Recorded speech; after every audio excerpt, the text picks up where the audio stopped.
বিদেশে বন্ধু চাই, কোনো প্রভু চাই না। আমরা পিণ্ডির হাত থেকে মুক্ত হয়েছি অন্য কোনো জায়গায় বন্দী হওয়ার জন্য নয়। আমরা আমাদের সন্তানদেরকে যে শিক্ষা দেব, এই শিক্ষা এমন শিক্ষা হবে না যে এই শিক্ষা শেষে এক টুকরা বেহুদা কাগজ নিয়ে বের হয়ে আজকে এই অফিস, কালকে ওই অফিস, আজকে কালুর দরবারে, কালকে মামার দরবারে ঘোরাঘুরি করবে, একটা কাঙ্ক্ষিত চাকরি তার কপালে জুটবে না, এমন শিক্ষা আমরা চাই না। সেই শিক্ষা হাতে নিয়ে তারা বের হবে, যেই শিক্ষায় থাকবে মমত্ববোধ, দেশাত্মবোধ, মানুষের প্রতি প্রেম, ভালোবাসা, শ্রদ্ধা, যেই শিক্ষা মানুষকে মানুষ হতে শিখাবে এবং দুনিয়ার উন্নত বিজ্ঞান, প্রযুক্তি, হিকমা তার হৃদয়ের গভীরে স্থান পাবে, সেই উন্নত শিক্ষা হাতে নিয়ে বের হওয়ার আগেই তার হাতে কাজ, উপযুক্ত কাজ পৌঁছে যাবে ইনশাআল্লাহ। আমরা যুবকদের হাতকে দেশ গড়ার কারিগরের হাতে পরিণত করব ইনশাআল্লাহ। সেই দিনের অপেক্ষায় আমরা আছি। প্রিয় দেশবাসী, এই দায়িত্ব পালন করার জন্য বাংলাদেশ জামাতে ইসলামের কর্মীরা আজকে আপনাদের পাশে দাঁড়িয়ে প্রস্তুত। আমাদের লক্ষ লক্ষ কর্মী আজকে আওয়াজ তুলে বলছে, জীবন দেব কিন্তু দেশের স্বাধীনতা, সার্বভৌমত্ব কোথাও বিক্রি হতে আর দেব না। আমরা বিদেশে বন্ধু চাই, কোনো প্রভু চাই না।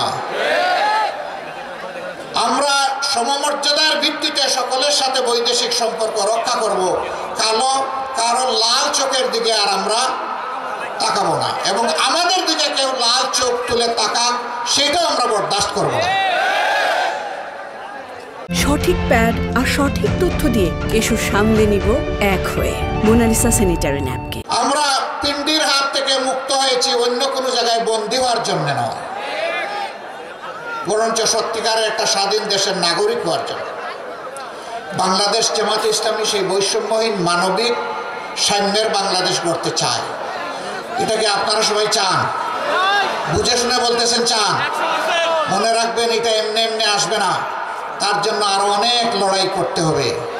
এই জন্য আমাদের সন্তানেরা যথার্থ স্লোগান দিচ্ছে, আবু সাইদ মুক্ত, শেষ হয়নি যুদ্ধ। মুগ্ধ এবং আবু সাইদের রক্তকে স্মরণ করে, জীবনকে স্মরণ করে, শাহাদতকে স্মরণ করে তারা যে স্লোগান দিচ্ছে, এটাই যথার্থ স্লোগান। ইনশাআল্লাহ আমাদের এই স্লোগান সেদিনই মুক্তি পাবে, বন্ধ হবে, যেদিন বাংলাদেশের বুকে অনাবিল ইনসাফ, ন্যায় বিচার কায়েম হবে। নারী পুরুষ নির্বিশেষে এই দেশকে আমরা গড়ে তুলব ইনশাআল্লাহ। জামাতের ব্যাপারে অপবাদ ছড়ায় যে জামাতে ইসলামী ক্ষমতায় গেলে বা ইসলামী দলগুলা ক্ষমতায় গেলে, কোরআনের শাসন কায়েম হলে মহিলাদেরকে ঘর থেকে বের হতে দেওয়া হবে না। তাদের বক্তব্যের ভাব এবং যে আমরা কমপক্ষে 60,000 গ্রামের জন্য যদি আমরা ধরে নেই যে 2.5-3 কোটি বা 5 কোটি ঘর আছে, তাইলে 5 কোটি তালা আমরা কিনে রেখেছি। যেদিন এই দলগুলা ক্ষমতায় যাবে, পুরুষদেরকে বাইরে এনে মহিলাদেরকে তালা মেরে ঘরে রেখে দেওয়া হবে।